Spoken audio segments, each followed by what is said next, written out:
Atukuzwe Mungu juu mbinguni na duniani iwe amani kwa watu wote aliowaridhia.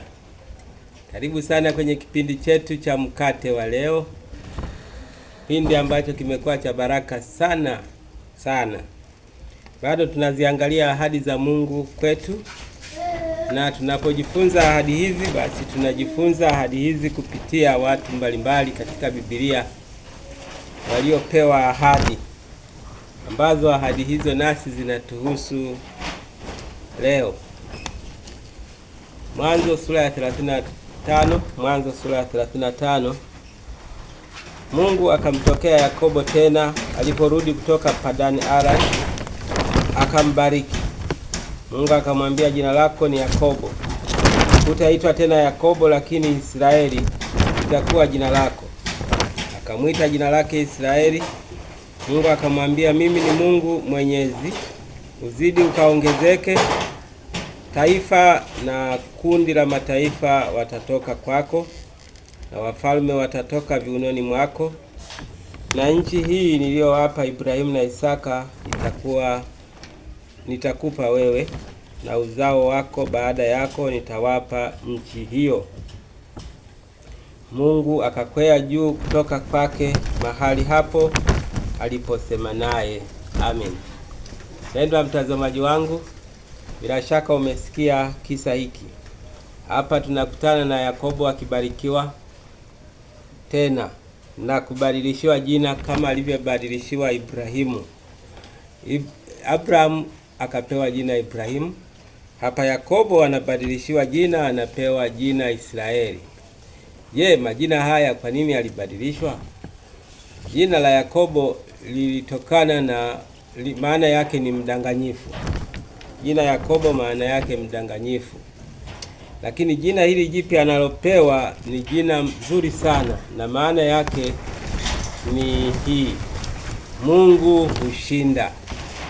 Mungu hushinda ndiyo tafsiri.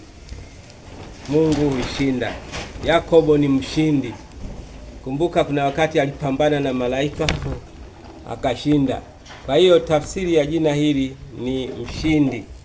Kwa hiyo Yakobo ni mshindi kwa sababu Mungu aliona ana ushindi ndani yake. Kwa hiyo tafsiri ya jina hili ni Mungu mshindi au Mungu hushinda. Na kupitia Mungu Yakobo alipewa kushinda.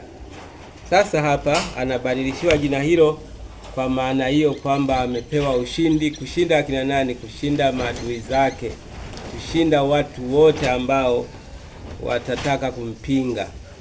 Na baada ya kupewa jina jipya, na sasa Mungu akamwahidi pia, akamwambia,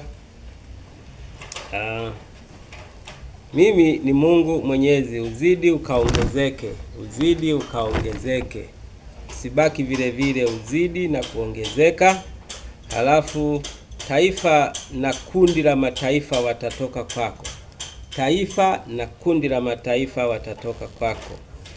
Anapewa ahadi hizo kwamba watatoka kwako. Halafu anamwambia na wafalme watatoka viunoni mwako. Wafalme watatoka kwenye viuno vyako. Halafu jambo jingine anamwambia, na nchi hii niliyowapa Ibrahimu na Isaka nitakupa wewe na uzao wako baada yako, nitakupa wewe nchi hiyo, na uzao wako baada yako pia nitawaingiza kwenye nchi hii. Hii ni ahadi ya aina yake na nzuri sana, ya kupewa kumiliki, ya kupewa kuongezeka, ya kuzidishwa. Mungu anasema nitazidisha. Je, unazidishwa au unabaki vile vile? Je, umeshazidishwa au uko vile vile? Je, umebadilishwa jina lako? Lile jina ambalo halikuwa jema kabla, sasa una jina jema wakati huu, au bado una jina lile lile la kule mtaani baya? Wako watu wana majina mabaya kwa sababu ya tabia zao, lakini wako watu wema na wamepewa majina mazuri kwa sababu ya wema wao. Je, jina lako ni lipi? jina lako ni lipi? Au ni mbea? Yule mama ni mbea, yule baba bwana ni jeuri. Hayo ni majina pia yanayotokana na namna unavyoishi.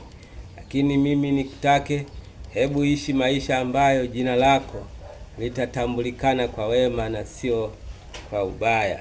Jina lako litatambulikana kwa heshima na sio kwa aibu. Mungu akubariki, akusaidie. Bila shaka unaelewa ninachosema. Tukutane kwenye kipindi kinachokuja. Mungu wa mbinguni akubarikie sana unapoingia na kutoka kazini kwako, nyumbani kwako, ofisini kwako, shambani kwako na kila mahali unakotumika. Uone baraka zake. Katika jina lake Mungu Baba, Mwana na Roho Mtakatifu. Amen.